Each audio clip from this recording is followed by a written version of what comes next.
the face of God. Mary, did you know? Good morning, you guys. I know it's really, really early, and I don't expect a lot of viewers this early in the morning. I do pray that you guys are well, and I pray for favoritism of your life today and that you have an amazing day. I am up this early because the Lord woke me up, and I was woke up with children. The target on our children.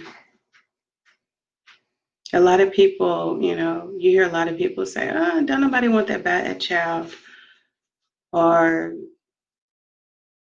they don't believe it could be their child. The reality of it is that we don't understand how big our children are.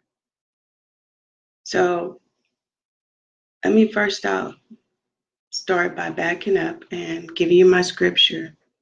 My scripture is coming from Psalms 127, 3 through 5. Sons are a heritage from the Lord. Children are a reward from Him.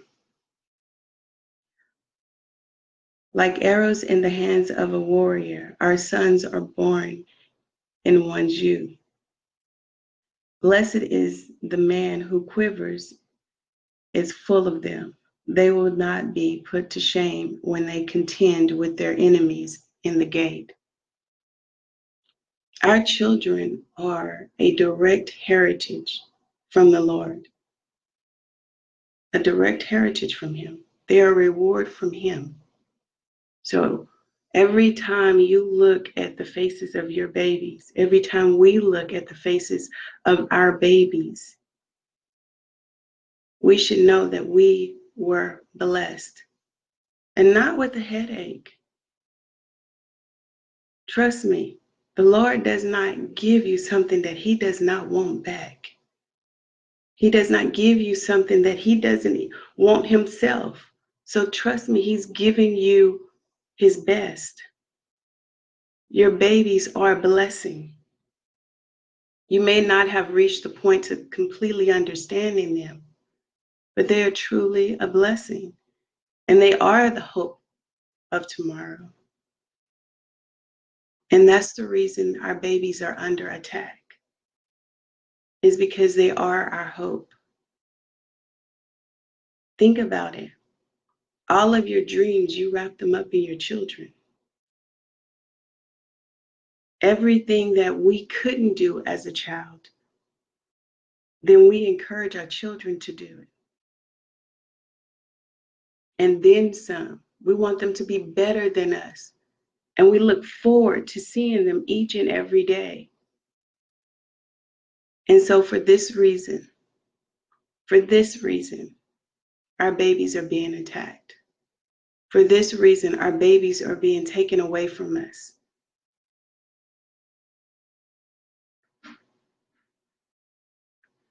I started out with the song, Mary, Did You Know? And I don't know if you've ever taken the time to really listen to that song. I know a lot of times it only comes around once a year, and it's during Christmas time. But you should actually play it several times throughout the year, because it's a reminder to all parents that you never know. You never know what that bundle of joy will be in the future. Whether it's a doctor, a lawyer, a minister, you don't know. Big or small, you have no idea, even through the journey that child lives, whose lives that child would touch. And I know sometimes, oh my gosh, those little wonderful spirits can be so challenging. But you have to remember, what would God do? What would love do? And you have to step back. And a lot of times they're such a challenge to us because we feel like either they, for the most part, it's because they've outsmarted us. Things that we thought we probably already mechanisms we thought we've already put in place, and we've already put our foot down on this and put our foot down on that, and you think that they're not going to do it, and then they turn around and they do the very, distant thing from it, but it's the same thing. They just did it a different way that we had expected them to do it, and so we hadn't covered our tracks in that. One example, I don't know, for those of you that don't know me, I worked with troubled youth when I was back at home. When I say back at home, I'm talking about California. Everybody knows my home is El Dorado, Arkansas, and I'm proud to say it. We have our challenges and our struggles, but with the good help of the Lord, we're going to get through them. But I work with troubled youth, and I got this young lady from the Kansas system. And when I tell you, she came with her own set of challenges, and they always do. So there's no need for somebody to say there's a book on how to raise a child. Um, it may be a book on how to raise their child, in their circumstances, but because every day we're blessed with new and unique personalities that are being born around us, and we are dealing with new and unique challenges, and all these new and unique personalities, they come with a whole different set of challenges. So if someone says, oh, there's a book on how to deal with it, no, you just, you kindly say, well, there may be for your situation, but not everybody's situation fits in a book. So, but this wonderful young lady that I got from the state of Kansas, this baby, and she was a teenager when I got her, they called me up and they shared with me that she was on her way to being put in a 60-day holding cell. And it was like, do you want it? If you want it, you got to come and get her immediately. And my heart nearly stopped. I said, don't you put that baby in a 60-day holding cell. I said, I will be there. I will get her. I jumped on the first thing smoking. I was there the very next day. And I went and got that baby. And I cannot even begin to tell you how much a blessing that baby has been in my life. But needless to say, when I say that these kids have a way of outsmarting us and it just makes us feel some kind of way, this wonderful young lady, she had an attachment to her device, her phone. And so her wonderful self, I would always do random confiscations of phones in my home, because I just want to make sure that they're not, setting up meetings with people, especially adults older than them, or making inappropriate times to meet with certain people to do inappropriate things or what have you. Anything that would get them in a lot of trouble, or communicating with someone on a harsh or malicious level or whatever. So I always, confiscated the phones just to double check and see what the personality of the child is, see what they're getting themselves into. And when I confiscated her wonderful phone, now I already knew she had a history of this wonderful baby she would fight people over her phone. I don't care. Teachers, guardians, whoever, she didn't care. Her phone was her companion. And so when I confiscated her wonderful phone, she had gotten so, used to it after the first and second time, she went to her phone and she put a passcode in it. And so when I picked it up to look at it, it was like, okay, I couldn't get anywhere. So I actually said, okay, I need you to unlock your passcode. So they entered the passcode, and they had a little smirk on their face, and they gave it back to me. And so when they gave it back to me, there was another passcode. Yes, not one, two. So I gave the wonderful phone back to the child, and I went into the room because I felt my ears getting red, and I felt my face feeling, somewhat flushed, and my heart rate or my pulse had increased. And so I went into my room and I closed my door. I didn't say anything. And so I sat there and I thought to myself, I laid across my bed and I thought to myself, Lord, what is this? Why am I feeling the way I'm feeling? And I sat there and I prayed for a moment. And then it came to me. I was feeling the way I was feeling because this wonderful teenager had outsmarted me with her wonderful self. And so then I thought, okay, be smarter than your situation. And you're going to hear me say that a lot, or you will hear me say it a lot, dealing with children. Be smarter than your situation.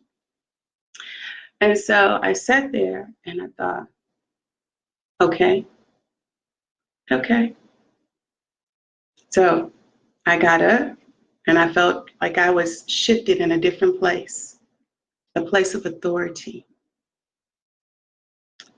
I went and took my wonderful self in that living room. I called that wonderful child in there and I shared with her wonderful self. I said, give me a second. I walked away because I had forgotten to put my plan into action. Because with teenagers, you need a plan. I went and picked up my wonderful phone. I called the phone company and I interrupted the services. Told her, I said, get your phone. And she got her phone. And I shared what I said, you know what? Children teach you how to treat them. I said, and my lesson from you today is that you do not like for me to look at your phone. You don't like it when I confiscate your phones, and that's okay. And this is how I talk to her too. I said, and that's okay. I said, because now on, I don't have to look at your phone. I said, you don't have to worry about that. And I gave her phone back. And I told her she can go and enjoy herself. And she sat there with her little smirky on her face and with her little chest stuck out like she had did something. And I took my wonderful self in my kitchen, pulled out the food so that I can prepare a meal for my children. And all of a sudden, I start hearing through the walls. And I love, love, love to hear conversations through the walls. You guys start listening to your walls. When those babies are in there playing, when they're in there watching TV, conversating, start listening. Make it a point to listen to what's coming through your walls. And so, but anyway, I started hearing, man, is your phone off? And he's like, no, I'm on my phone now. He's cupcaking with some little girl. And so then she went to the next person. Ezra, is your phone off? No, no, my phone good. Then she went to the next person. Jeremiah, is your phone off? Hold up, let me see. And he made a call and he said, no, my phone good. And so she went checking everybody's phone. And so finally she realized that she was unique. She wasn't like everybody else in the house. So she comes in here where I was, or come in there where I was in the kitchen. And she goes, my phone is off. Really? I said, sit down, honey. I said, let me share something with you. As an adult and as your guardian and your parent, I have every responsibility and every right to check on you whenever I so choose to. I have every right to confiscate your phone to make sure that you're staying out of harm's way. And when you interfere with me being able to do what I need to do as a parent, to check on you and to make sure that you're okay, and make sure you're not having inappropriate conversations and meeting up in places, going to places that you shouldn't be, then that means that you're sharing with me that this phone is a challenge for our communication. It's a challenge for my parenting. And so therefore I interrupted your wonderful services. So now I don't have to look at your phone anymore and see if you're okay and if you're not having inappropriate conversations, because I already know the answer in advance. You're not, because you don't even have service to do so. And so this wonderful child looked at me and said, I want my phone though. I want my phone. Okay, you can have the passcode. You can have the passcode. No, you don't want me to have the passcode. I don't want you to do anything that you don't want to do when it comes to that phone. No, no, no, but I'm okay with it. So to make a long story short, her wonderful self wrote down passcodes to her wonderful phone. And she told you have my phone whenever. I can even bring my phone in the living room and sit it on the entertainment center. This is her sharing with me now what she can do in order to help out our situation or our challenge better. She can bring her phone, lay it in there on the entertainment center whenever she's not on it, and I can look through it whenever I choose to. That's what I mean when I say that these children challenge us when they outsmart us. And this is not a time to get upset or in your feelings and feel like, you know what, I need to choke a child. I used to say that all the time, but I don't choke children. But I used to tell the children all the time, you know, I'll choke a child, but yeah, I don't choke children. But yeah, when they challenge us and they bring something fresh to the table, you got to sometimes step back and you have to ask yourself, okay, how can I be smarter than my situation? And the point of me doing that is because I don't want to hurt my blessing. They are our blessings. And for those of us that are raising, boys and expect them to one day be men, you can't be beating them down all the time. You have to build them up. And for these women that has to stand up against all the struggles in life. And then not only that, but even with men, you have to leave them with something, some substance to keep them whole, strong, fearless. You beat fear in them, that's what they're going to have to fight with. And fear doesn't offer much to fight with. So you have to continue to validate them. And even when they're wrong, you share with them, you know what? You made a poor choice here. Give them their options or whatever. And I'm not saying, spare the rod, spoil the child. But I'm so sorry. I do not believe by any means that it meant to beat the child. Get their attention. I mean, I have a child that I can hit on the back of their hand and they don't want you to hit them no more, period. And so they're going to be on their best behavior. And I know there's some people that saying, well, I have one that I can beat and he's still going to do bad. So that means there's a disconnect there. That means that this child is missing something. Or maybe they realize that the only way to get your attention is if I do something wrong, they'll beat me. They'll stand in the room long enough to whip me. They'll stand in the room long enough to lecture me a tail whooping. Don't you do, and when you do, if that is as much of a conversation and direct attention that child is getting from you, and they love you so much that they'll continue to put their wonderful selves in harm's way, not only in the streets, but even with you just to get it,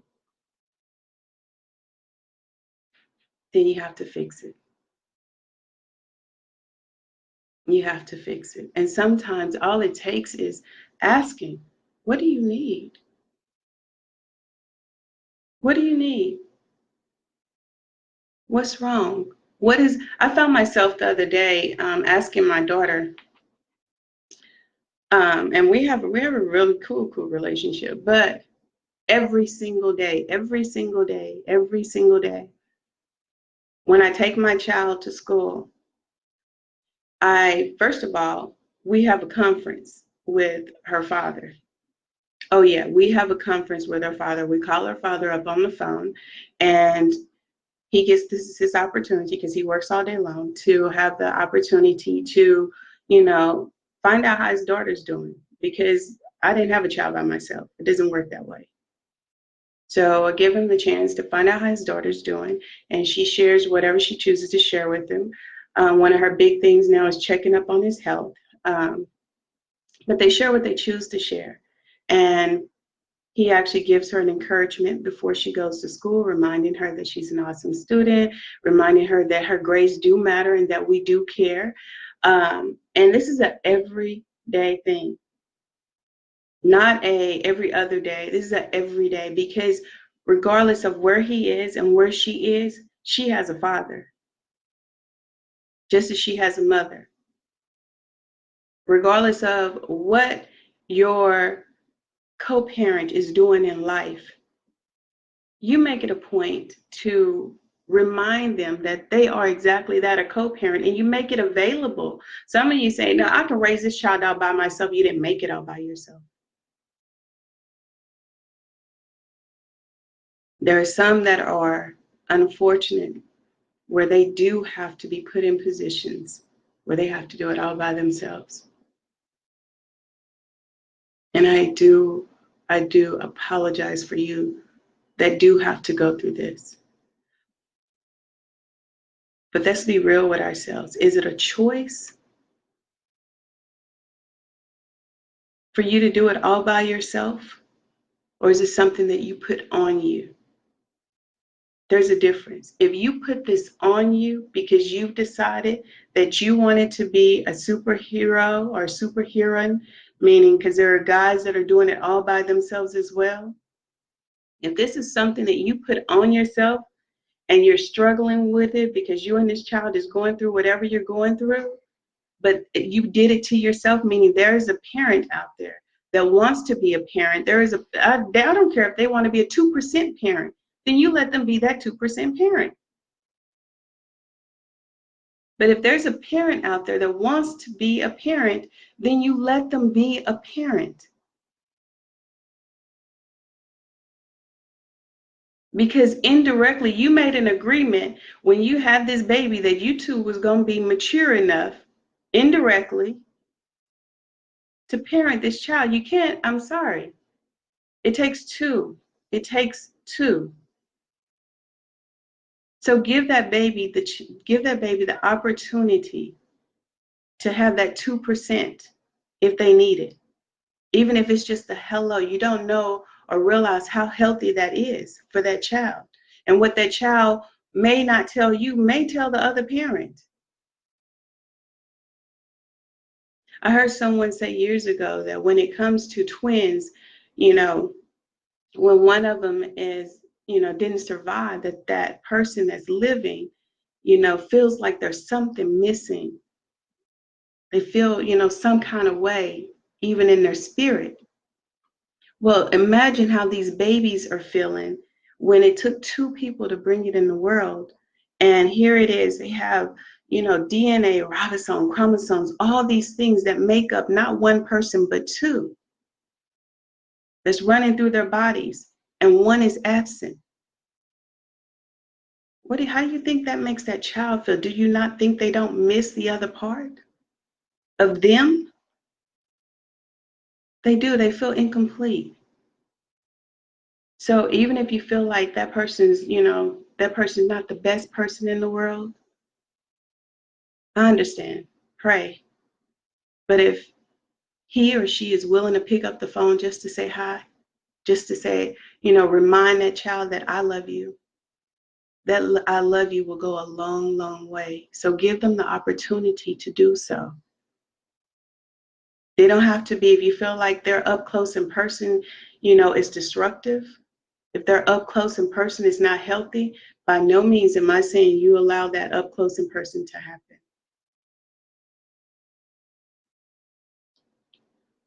But going back to the reason I originally came on is because of the target on our children.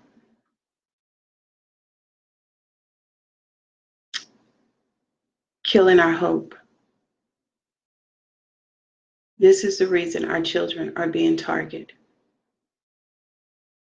Is because it's a place where they understand that this is how we get to the adults. This is their Achilles heel. We pull it right off and under them. So to all those old school, mothers and grandmothers that we had that always just say, I have eyes in the back of my head. I need you guys to go and pull those eyes out in the back of your head, because during that time when we had those parents that said we had eyes in the back of our heads, we didn't have a whole lot of children coming up missing, not the way they are today.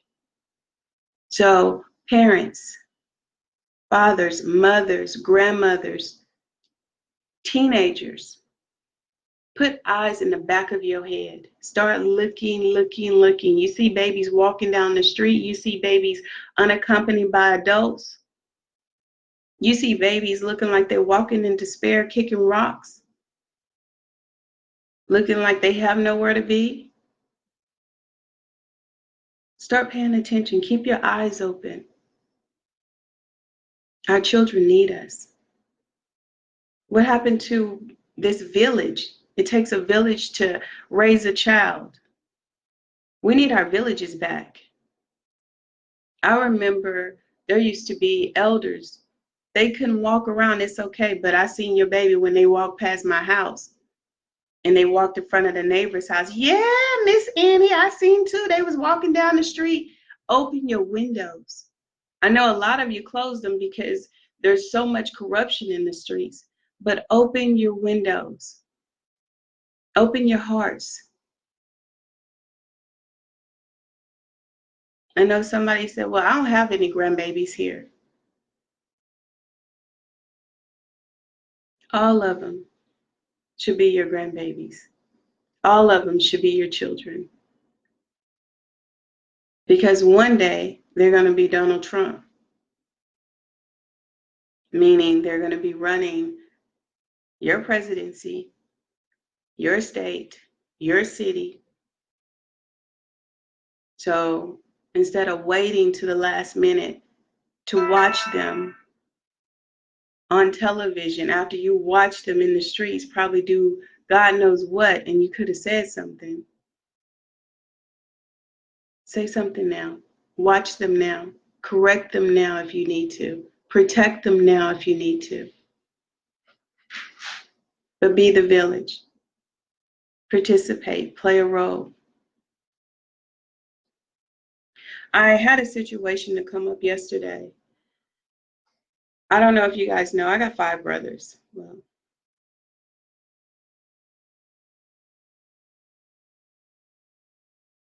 4 that are still with me. But I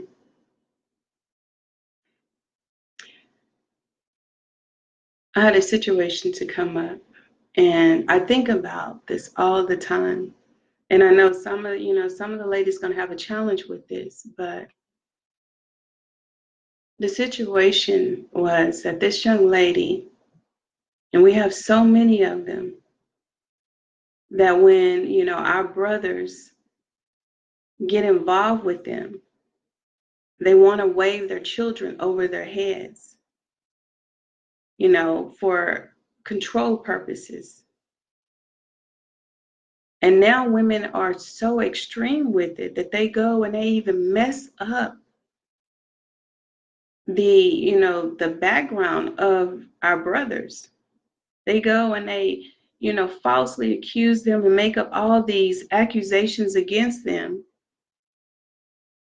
and have them taken to jail for malicious reasons,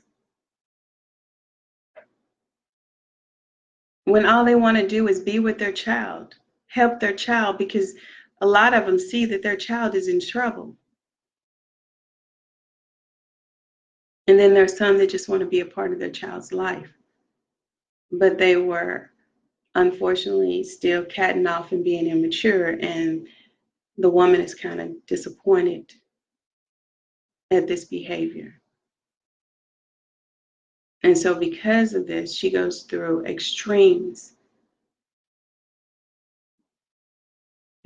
measures to, as she would so think, put this man in his place by way of the system.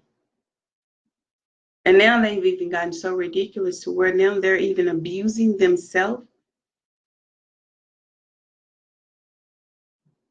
hitting themselves, with objects, cutting themselves, being really extreme with this.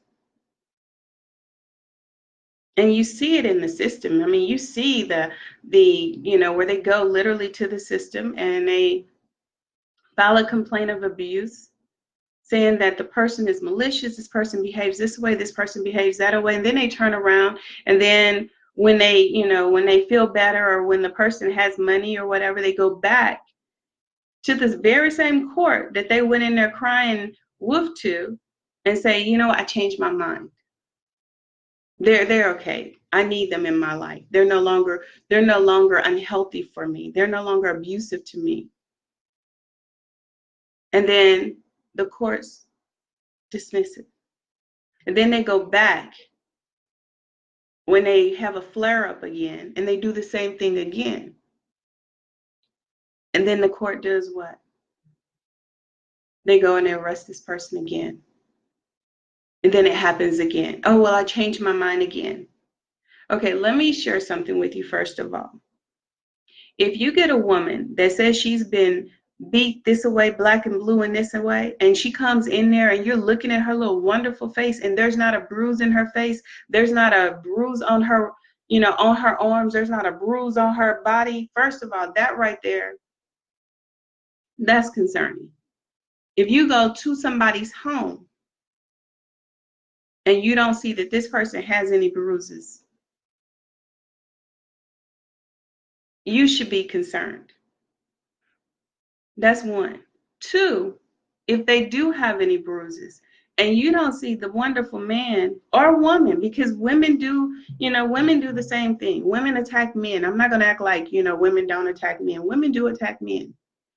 But if you're looking at this man or woman hands and you don't see any disruption in their skin, in their flesh or whatever, but this woman or this man went in there and they got all these bruises on them and they say they've been punched this way and this, and you don't see no trace of, you see blood on them, but you don't see blood on this person's hands. You don't see any markings. You don't see any redness or anything. Come on now. You can't act like it's not happening. And then this wonderful person don't want to take themselves to the doctor. Well, did you call the ambulance? Did you? No. And they go before a court. Did you ever go to the doctor? No. But you're messing up these people's lives. You're ruining people's lives with this. This is not acceptable. This is malicious.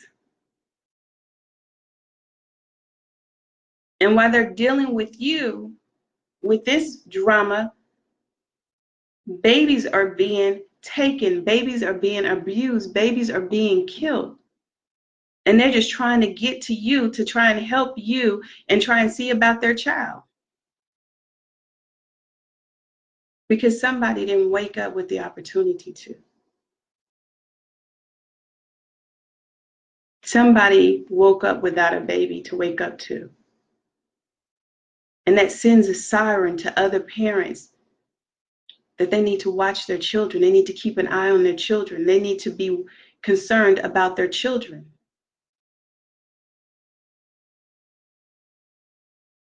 I got a call that a young lady was in a public bathroom threatening to beat herself up in a public bathroom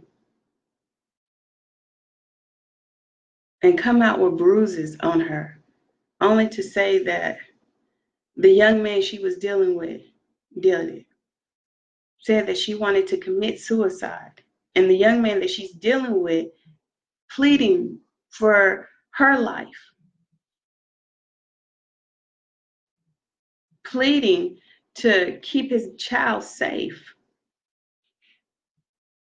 What would you have these wonderful men to do that are in this situation? Because now that you've allowed these women to play with your system, these men have fear to call for help from you. Because now they have created a record for them. And so they don't know, okay, what if I call for help? I call for help and she go in there and hit her wonderful self head up against the wall, or she go in there and she, throw herself up against something, or she go and cut herself. And I mess around, I call them for help. What do you advise for these people to do? What would you have men to do in these situations? What would you have women to do in these situations? How can they help themselves? How can they help their children? How can they help their co-parents in situations like this and not become a victim themselves? I recommend, calling for a health check, a wellness check. I recommend when you get on site to look at hands and see if skin has been disrupted. Look at nails to see if there's potential skin up under the nails. If it was said to be a fight, look at their flesh and see if, in fact, they have any scars or bruising. Because 9 times out of 10, when people are inflicting harm to themselves, they don't generally scratch or bruise the other person unless they're doing an attack there and then decided they're just going to do what they do to themselves. I don't know. But in any case, this is a huge problem. It is a huge situation. It is a huge concern. And it is a huge cry for help.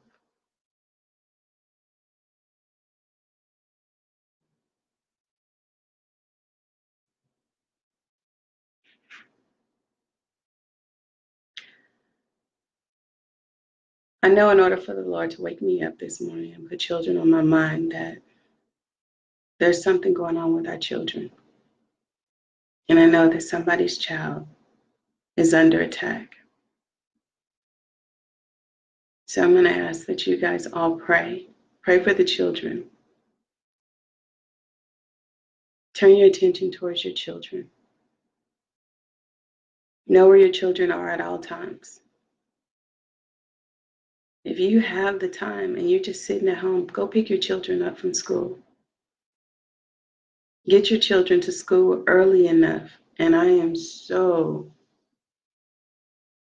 in the past week, been so bad about this. But get them to school early enough so when they walk into school, they're not walking, down a long hallway by themselves, or they're not walking on campus by themselves. They're walking in the midst of everyone else. So it's hard for them to be under attack when there's so many eyes around them. It makes it that much more challenging. So get them to school at a safe time. Pick them up at a safe time. Don't let them be the last one to be picked up.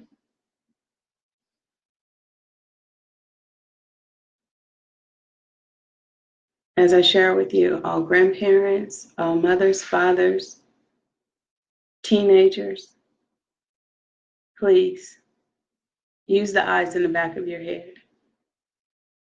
I know they may not look like you. I know they may not be related to you. But if you see them walking down the street by themselves, at least keep your eyes on them in the rearview mirror until you can't see them anymore. If you see them sitting outside on the streets and you're able to keep an eye out every so many minutes from your window, do so. If you're sitting in a car parking lot waiting and you see a baby all by themselves, just keep an eye out. Doesn't cost you a thing. So just keep your eyes open. You keeping your eyes off the phone for 5 minutes and maybe even less can save a life.